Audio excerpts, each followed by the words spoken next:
viviendas, Fede Águila, el presidente estuvo allí, ¿no? Sí, fue una entrega de viviendas en San Antonio de Areco, sí, que estuvo conectado con varios gobernadores. Y otra vez el presidente volvió a hacer declaraciones, esta vez con respecto al dólar y también con el pasado, ¿no? Dijo, los pícaros compraron dólares una y otra vez y se los llevaron afuera del país, en referencia al gobierno anterior y en referencia a lo que venimos hablando estos últimos días, que es, bueno, lo que estamos pasando con el dólar y esta incertidumbre financiera, política, económica, que repercute tanto en la Argentina cada vez que el dólar se dispara y dispara un montón de incertidumbres. Sí, no, y con esta lógica, ¿no? De que cada aparición pública con alguna medida como esta, en este caso con la entrega de viviendas, apuntando siempre a esta cuestión del dólar y dejando bien en claro cuál es el foco y cuál es el rumbo. Fiora. Y ahora estamos en comunicación con Raúl Aragón, analista político. ¿Nos escuchás bien? Bienvenido a Crónica al Mediodía, Raúl. Sí, los escucho perfecto y muchísimas gracias por la comunicación. Bueno, a ver, dale, Ana, dale. No, me quedaba con lo que estábamos comunicando, ¿no? De la entrega de viviendas. Digo, esto se puede ver como una pequeña reactivación. ¿Falta mucho todavía por andar? Sí, una pequeña reactivación de la economía, no, ni siquiera son el peso en la economía de esas viviendas en particular es ínfimo. Lo que se puede ver como una política, digamos, como una preocupación y una intencionalidad política de parte de esta gestión, que es solucionar el problema de, creo que son 1,5 millones de viviendas que faltan en el país. Obviamente es una tarea titánica, obviamente no se soluciona en un solo mandato, pero esta gestión declama la intención de avanzar en esa dirección y es correcto. Ahora, yo no lo equipararía a una reactivación. Una reactivación es mucho más profundo. Sin ser crítico del presidente. No, por supuesto. Sí. Raúl, sí. Raúl, ¿crees que el gobierno debería buscar otros interlocutores para dar a conocer las noticias? Digo, para la forma de comunicar. Por ejemplo, Cecilia Todesca, que uno la escucha, es clara, es precisa. Digo, ¿necesita de otro tipo de interlocutores? Mira, yo creo que necesita otro tipo de estrategia de comunicación más que otros interlocutores. Cecilia Todesca es una funcionaria de primera línea, una profesional brillante y sabe muy bien de lo que está hablando y lo dice con mucha precisión. Pero lo que ocurre es que hay una estrategia de comunicación que es un poco errática, por lo menos en mi percepción. Han tenido errores de comunicación y de procedimiento muy importantes, que tienen costos políticos al final y que habilitan a la oposición a entrarle por ese error, digamos, ¿no? Yo me recuerdo lo de Vicentín fue terriblemente mal comunicado. Es una palabra absolutamente innecesaria que despierta y habilita críticas, despierta temores y habilita críticas de más profundo orden de centro-derecha. La palabra expropiación nunca iba a ser una expropiación. Claro. Lo digo como ejemplo, no quiero descalificar a Biondi, que es el vocero presidencial, a Melitelo, que es el ministro de Comunicación, digamos. Es una observación sin descalificarlo, digamos, pero bueno, es mi opinión. Creo que deberían tener una comunicación un poco más coherente y mucho más cuidadosa. Y por empezar, y para continuar, una comunicación propositiva, ir adelante, no atrás. Claro. Como siempre están contestando. Comunicación propositiva, sí. Sí, Aragón, le quería propositiva, sí. Le quería preguntar por la imagen del presidente. En las últimas semanas hubo una caída de la imagen positiva y un fuerte crecimiento de la imagen negativa. ¿Le parece que está en niveles para que el gobierno se preocupe, se alarme? ¿En qué niveles le parece que está? No, mire, yo he leído, por empezar, no tengo ningún estudio propio, así que no puedo hablar de números, pero he leído estudios que le dan una alta calificación positiva y una alta calificación negativa, pero con mucho margen positivo. He leído encuestas que le dan al revés. He leído encuestas que son operaciones de prensa, contrarias al gobierno, es decir, usan el formato encuesta. Encuestadores con cierto grado de instalación la usan para hacer operaciones. Hay que ponerse a trabajar, Raúl, hay que ponerse a trabajar Sí, bueno. Pero lo que quiero decir es lo siguiente. Indudablemente, ya terminó una gestión en medio de una pandemia, en medio de una crisis económica y en medio de una crisis social, necesariamente produce desgaste en las imágenes. imagen. Esto es inevitable, el costo político y el costo de la imagen se paga cada vez que uno toma una decisión que gusta a algunos y no gusta a otros, pero a veces esas decisiones son imprescindibles.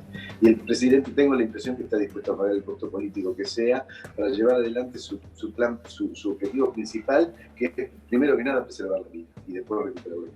Claro, a propósito del desgaste, ¿no, Raúl? Digo, es obvio, digo, que la oposición iba a intentar generar, hacer esos mecanismos, pero se acrecentó, como bien mencionabas vos, con la pandemia, ¿no? Como que el desgaste y las balas parecieran entrar por todos lados. Y algo que venimos preguntando constantemente acá es, todo esto también es en pos de la reconfiguración para el 2021, ¿no?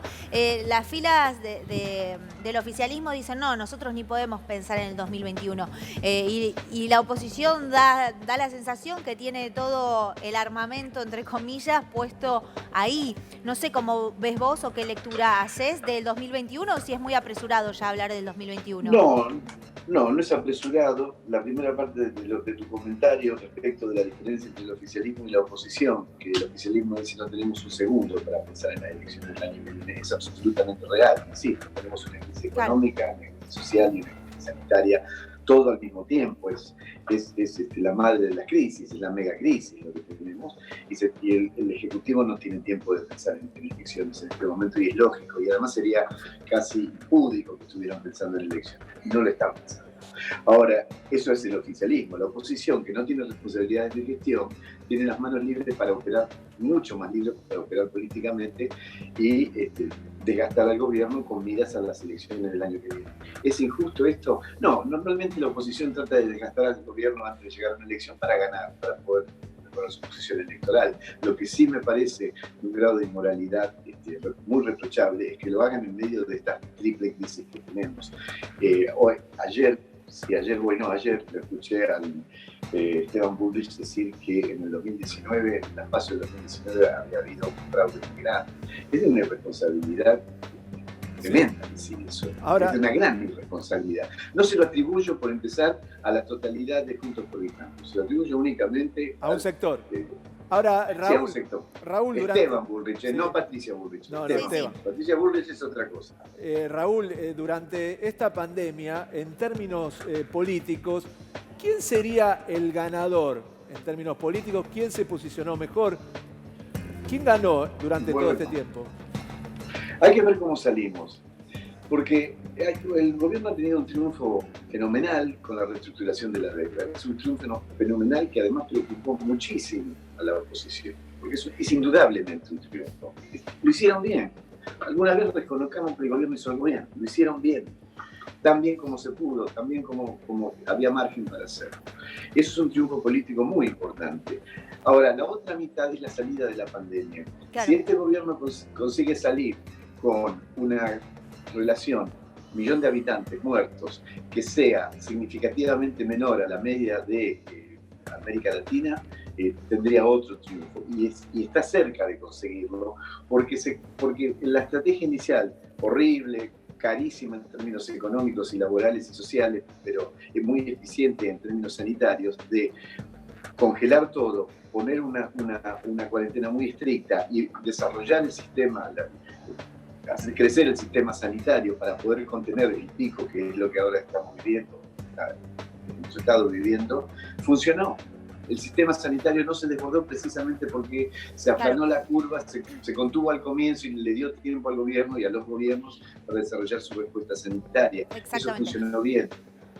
Bien, Raúl, muchísimas gracias por esta comunicación. Quisiera agregar algo, por favor, si me permitís. Mira, a raíz de un problema de salud personal, que no es COVID, estuve internado 2 días en una clínica privada, con una prepaga privada, y te quiero decir esto, el personal sanitario, desde la mucama hasta el jefe de servicio, son héroes masacrados. El sistema privado de salud está masacrando a los trabajadores de la salud.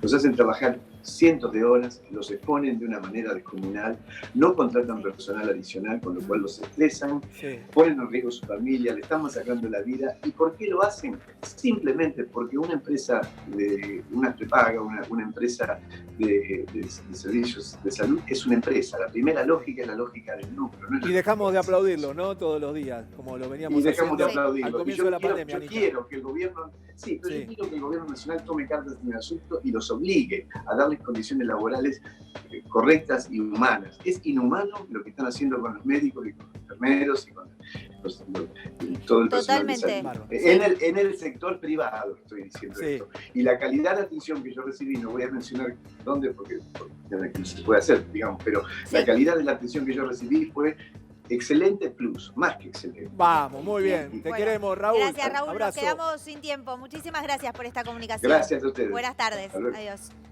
Atención. 2 minutos nos separan de las 3 de la tarde.